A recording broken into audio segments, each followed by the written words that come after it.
देखिए एक हमने मैट्रिक्स लिख दिया है। इसमें अगर आपको पूछे ये C2 है कि इस मैट्रिक्स का कोटि क्या है, ऑर्डर क्या है। हम पूछे इसमें कि इस मैट्रिक्स में 12th के मैट्रिक्स जो अलजेब्रा का टॉपिक है उसका कॉन्सेप्ट लेकर के आपके साथ हूं। आज आप इसका कॉन्सेप्ट देखेंगे और अगली वीडियो में मैं इसका प्रैक्टिस सेशन लेकर के आऊंगा। तो हम स्टार्ट हो जाते हैं। मैट्रिक्स, तो सबसे पहले आप जाने कि ये मैट्रिक्स क्या है, मैट्रिक्स का डिफिनेशन क्या है।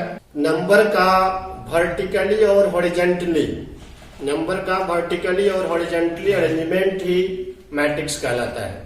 जैसे देखिए हम एक मैट्रिक्स यहाँ पे लिखते हैं A equals to A11, A12, A13 dot dot dot A1n, A21, A22, A23 dot dot dot A2n, A31, A32, A33 dot dot dot A3n dot dot dot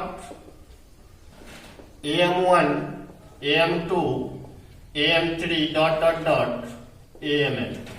आप यहां देख रहे हो कि नंबर का वर्टिकली और हॉरिजॉन्टली अरेंजमेंट, उसको क्षैतिज और उदग्र रूप में व्यवस्थित किया गया है। आप देखिए ये हॉरिजॉन्टल लाइन, आप इसको फर्स्ट हॉरिजॉन्टल लाइन, जिसको आप पहला रूप बोलोगे R1, आप इसको सेकेंड हॉरिजॉन्टल लाइन, जिसको सेकेंड रो R2, ये थर्ड हॉरिजॉन्टल लाइन R3। इसी तरह से आप बढ़ते हुए ये mth हॉरिजॉन्टल लाइन Rn। ये देखिए वर्टिकल लाइन, जिसको आप फर्स्ट कॉलम कहोगे, ये आपका सेकेंड कॉलम, ये थर्ड कॉलम, और इसी तरह से इसको आप nth कॉलम कहोगे। तो कुल मिलाकर के इसमें, इस मैट्रिक्स में रो की संख्या m है और कॉलम की संख्या n है। जो इस मैट्रिक्स का ऑर्डर कहलाता है उसको इस फॉर्म में लिखते हैं m/n। इसको अच्छी तरीके से समझना है कि किसी मैट्रिक्स का ऑर्डर क्या होता है। तो मैट्रिक्स में जितना रो और जितना कॉलम होता है उसको आप गुणा के रूप में लिख दीजिए और उसको बोलिए ऑर्डर। ये इसका ऑर्डर हुआ, लिखेंगे इसको m गुना n, लेकिन आप पढ़ोगे इसको m/n। ये m/n इस मैट्रिक्स का ऑर्डर हो गया।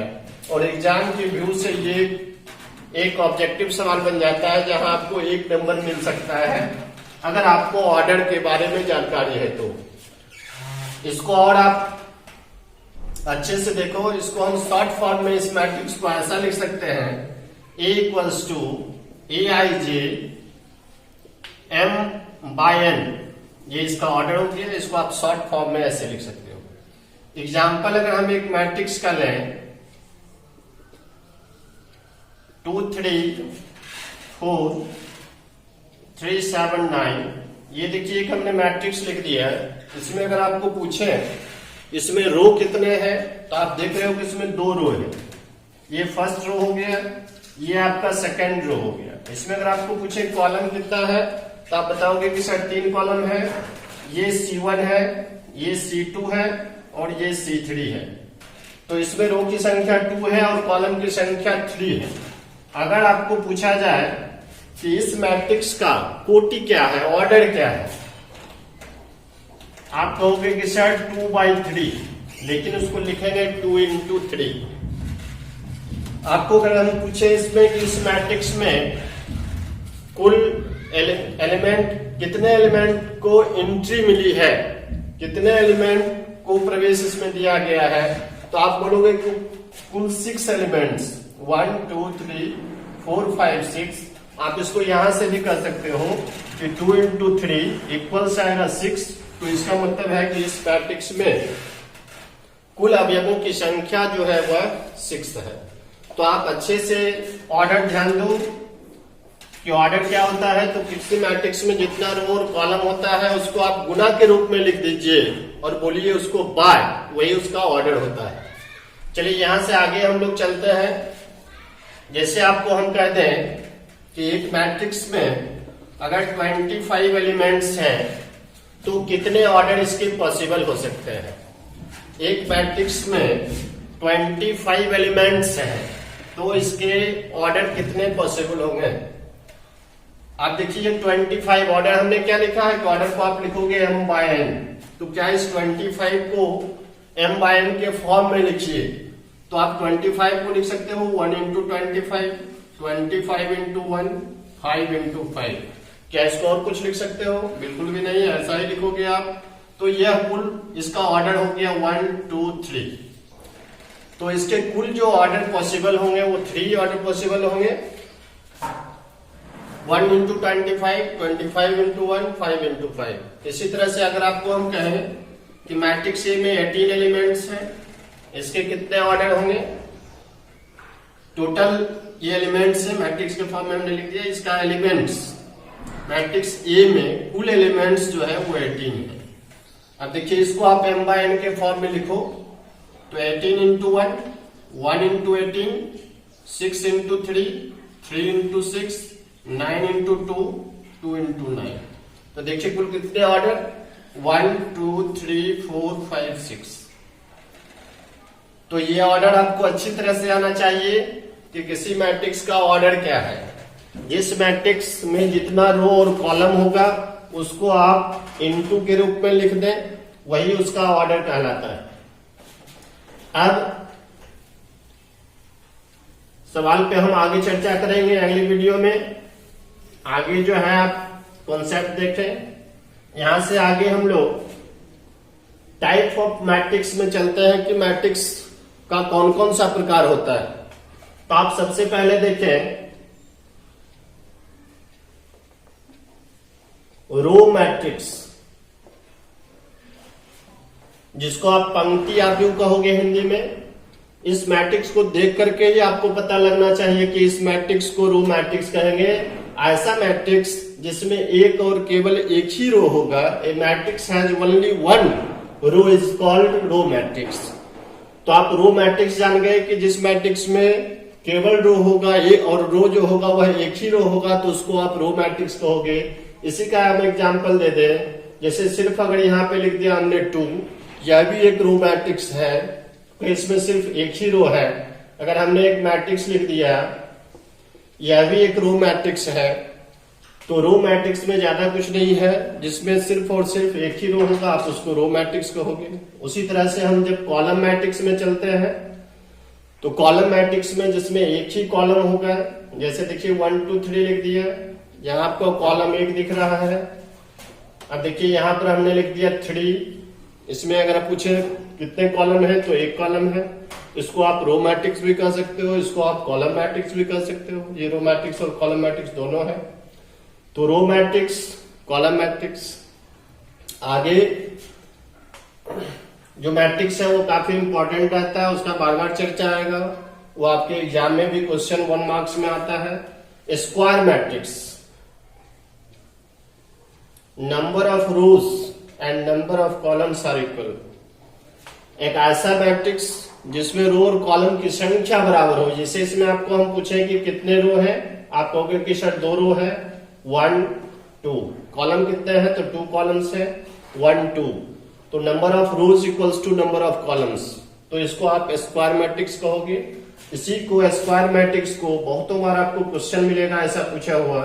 देखिए हमने एक मैट्रिक्स लिख दिया AIJ, इसके ऑर्डर अगर कहते हैं कि m/n है, ये स्क्वायर मैट्रिक्स होगा कब, जब m इक्वल्स टू n होगा, यानी रो और कॉलम की संख्या बराबर होगा, तो ये मैट्रिक्स स्क्वायर मैट्रिक्स होगा। और आप जब प्रीवियस ईयर के क्वेश्चंस देखोगे, तो अगर आपके पास 10 साल का अगर क्वेश्चन होगा तो आप देखोगे कि इसमें 5-6 बार क्वेश्चन ये पूछा गया है। तो आप इसको अच्छे से स्क्वायर मैट्रिक्स को ध्यान से करोगे, इससे आपको क्वेश्चन आएगा। आगे देखिए डायगोनल मैट्रिक्स, विकर्णाव्यूह। ये डायगोनल मैट्रिक्स क्या होता है, जैसे देखिए ये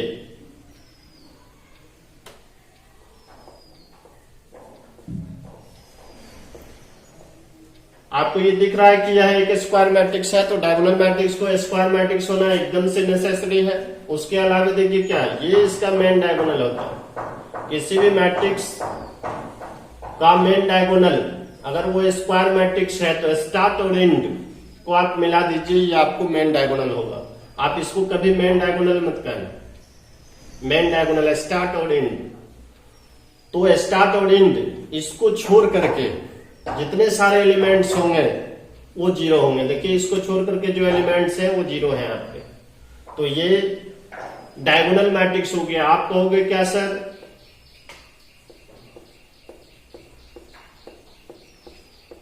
क्या ये डायगोनल मैट्रिक्स है? बिल्कुल ही ये डायगोनल मैट्रिक्स है। हमने कहा कि ये मेन डायगोनल है, इसको छोड़ दो, इसको मत देखो, इसको छोड़ करके जो रेस्ट है वो जीरो है। तो आप यह देख रहे हो कि यह इसको छोड़ करके जो है वह क्या है, जीरो है। तो कभी कंफ्यूज मत होना क्या कि यह मैट्रिक्स भी डायगोनल होगा, बिल्कुल है ये डायगोनल होगा। तो डायगोनल मैट्रिक्स में डायगोनल को छोड़ करके रेस्ट जो एलिमेंट है वो आपके जीरो अगर हो तो आप ऐसे मैट्रिक्स को डायगोनल मैट्रिक्स कहोगे।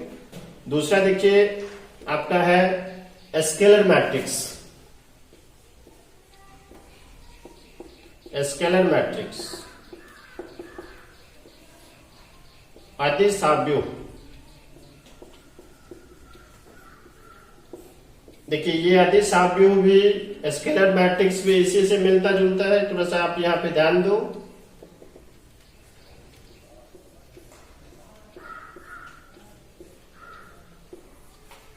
क्या आपको पूछा जाए कि यह एक स्क्वायर मैट्रिक्स है? बिल्कुल भी ये स्क्वायर मैट्रिक्स है। पूछा जाए क्या यह डायगोनल मैट्रिक्स है? बिल्कुल ही यह डायगोनल मैट्रिक्स है।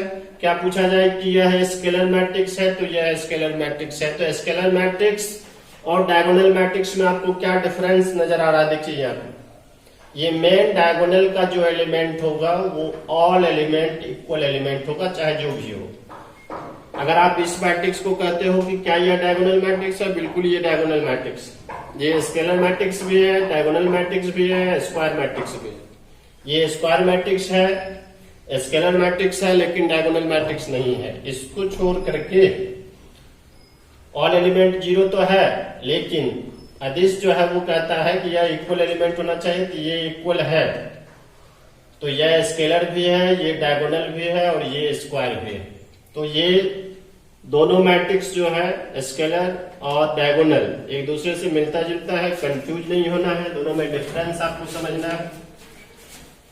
चलिए आगे देखिए, एक मैट्रिक्स है आइडेंटिटी मैट्रिक्स, आप उसको यूनिट मैट्रिक्स कहोगे, तत्समक आव्यूह कहोगे। यह भी इसी से रिलेटेड है। देखिए यहां पे हमने लिख दिया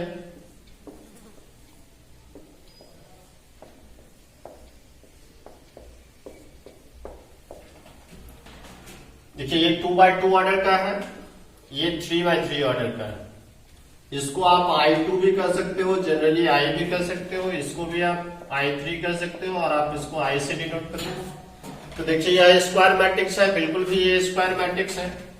क्या आपको कहें यह डायगोनल मैट्रिक्स है? हाँ ये डायगोनल भी मैट्रिक्स है। क्या ये स्केलर मैट्रिक्स है? ये स्केलर मैट्रिक्स भी है। और इसके अलावा अब ये हो गया कि यह जो है वह यूनिट मैट्रिक्स है, आइडेंटिटी मैट्रिक्स है। तो इसमें आप डिफरेंस देखो कि ये इक्वल तो है, लेकिन ये डायगोनल जो होगा ये एलिमेंट 1 1 ही होगा, इसको छोड़ करके दूसरा एलिमेंट नहीं आएगा। और ये मैट्रिक्स भी आपके एग्जाम में से इंपॉर्टेंट आता है। तो आइडेंटिटी मैट्रिक्स के बारे में आपको जानना बिल्कुल ही जरूरी है। स्क्वायर मैट्रिक्स तो होगा ही, साथ ही साथ डायगोनल का जो एलिमेंट होगा वह इक्वल एलिमेंट होगा, तो इसको आप कहोगे आइडेंटिटी मैट्रिक्स। इसके अलावा देखिए जीरो मैट्रिक्स, शून्य आव्यूह। इसमें इसका स्क्वायर होना कोई जरूरी नहीं है, सिर्फ आपको यह ध्यान देना है कि उसका ऑर्डर कुछ भी हो, उसका ऑल एलिमेंट्स जीरो होना चाहिए। चाहे जितने भी उसमें एलिमेंट्स हैं, ऑल एलिमेंट्स जीरो हो, तो इसको आप जीरो मैट्रिक्स कहोगे। इसको जनरली आप ऐसे जीरो से भी डिनोट कर सकते हो।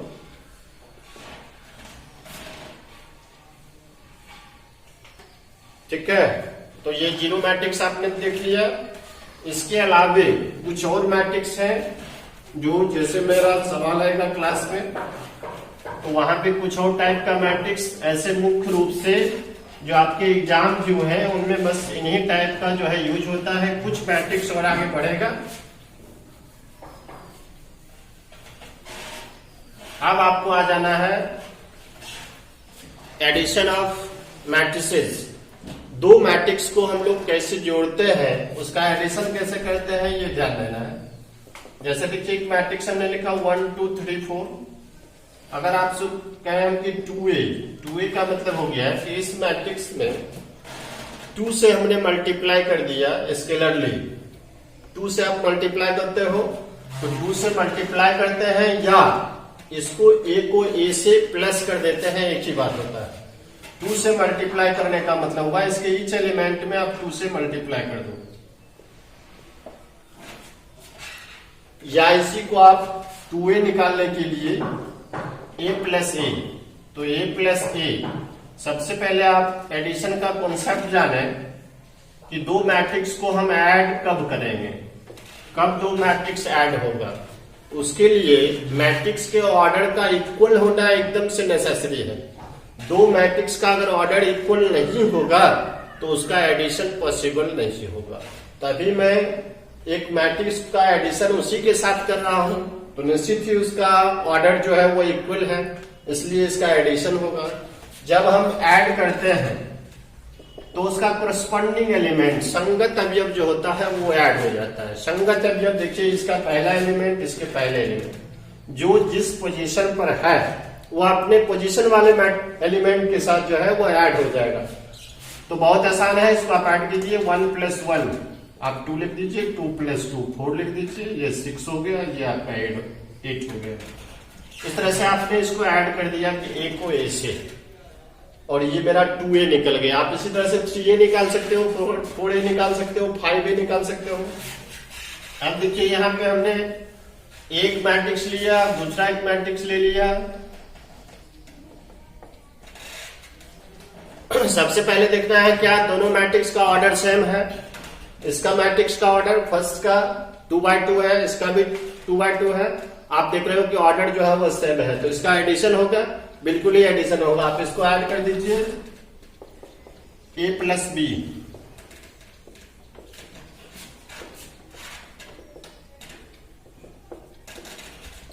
चलिए 1 - 3 -2, ये 4 हो गया, ये आपका 2 हो गया, ये 8 हो गया। बहुत आसान है। जिस तरह से अभी तक आप लोग एडिशन पढ़ते थे रियल नंबर में, उसी तरह से मैट्रिक्स का भी एडिशन है। सिर्फ आपको ध्यान देना है कि दोनों का ऑर्डर सेम होना चाहिए। क्या अगर इसी में हम b + a निकालते तो बिल्कुल इतना ही आता। तो यहां से आपको यह भी ध्यान रखना है कि मैट्रिक्स का एडिशन जो होता है वो कम्यूटेटिव होता है। कम्यूटेटिव का मतलब है मैट्रिक्स का जोड़ जो है वह क्रम विनिमय नियम का पालन करता है, और इस चीज का आप फोकस करोगे। कहीं ना कहीं आपको ऐसा एक नंबर में क्वेश्चन मिलेगा कि क्या मैट्रिक्स का एडिशन कम्यूटेटिव होता है, तो आप कहोगे कि हाँ मैट्रिक्स का एडिशन कम्यूटेटिव होता है। कहने का मतलब है कि a + b = b + a होता है, और आपको 1 मार्क्स में मिलेगा। इसी तरह से अगर आप कोई और मैट्रिक्स हम देते हैं आपको C -1 0 3। अब अगर आपको कहें हम कि 2a - 3b + 4c क्या होगा, आप निकाल सकते हो, बिल्कुल ही निकाल सकते हो। 2a तो इसके ईच एलिमेंट में आप 2 से मल्टीप्लाई कर दो, -3b या देखिए इसके ईच एलिमेंट में आप -3 से मल्टीप्लाई कर दो, और c में 4 से मल्टीप्लाई कर दो, तीनों को ऐड कर दो, इसका देखो वैल्यू निकल जाएगा। इस तरह से एडिशन आप बहुत ही ध्यान से कर सकते हो। जैसे आपको इसी में हम a + b प्लस अगर i पूछ देते तो a और b तो आपको दिख रहा है, i नहीं दिख रहा है। i का मतलब अभी मैंने आपको बताया है कि आइडेंटिटी मैट्रिक्स, यूनिट मैट्रिक्स।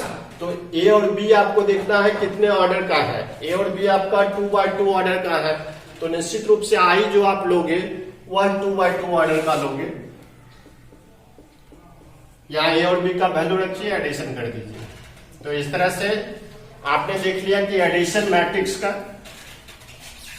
इसी तरह से हम सब्ट्रैक्शन भी कर सकते हैं। क्योंकि सब्ट्रैक्शन जो है वो एक तरह का एडिशन है। आपको यहाँ अगर हम कहें कि a माइनस बी क्या 1 2 3 4 माइनस 3 2 माइनस 1 4। सब्ट्रैक्शन के लिए थोड़ा सा यहाँ पे आपको ध्यान देना, इस माइनस को हम अंदर कर देते हैं, यहाँ पर प्लस लिख देते हैं और इस माइनस से ईच एलिमेंट में मल्टीप्लाई कर देते हैं। ये 3 हो गया, -2 1 -4 हो गया। अब आप इसको ऐड कर दीजिए। आप कहोगे कि सर ऐसा आपने क्यों किया? ऐसा हमने इसलिए किया कि आपका प्लस माइनस में ऐसा करने से कभी गलती नहीं होगी, और आपको अगर लगता है कि मैं ऐसे ही घटा सकता हूं तो आप घटा सकते हो, लेकिन जैसा कि मेरा अनुभव कहता है कि आप वहां प्लस माइनस में गलती करोगे, ऐसा करने से कभी आप गलत नहीं करोगे, तो आप ऐसा ही करने का प्रयास करोगे। तो आपने जोड़ सीख लिया, घटाव सीख लिया। अब मैट्रिक्स का 12th के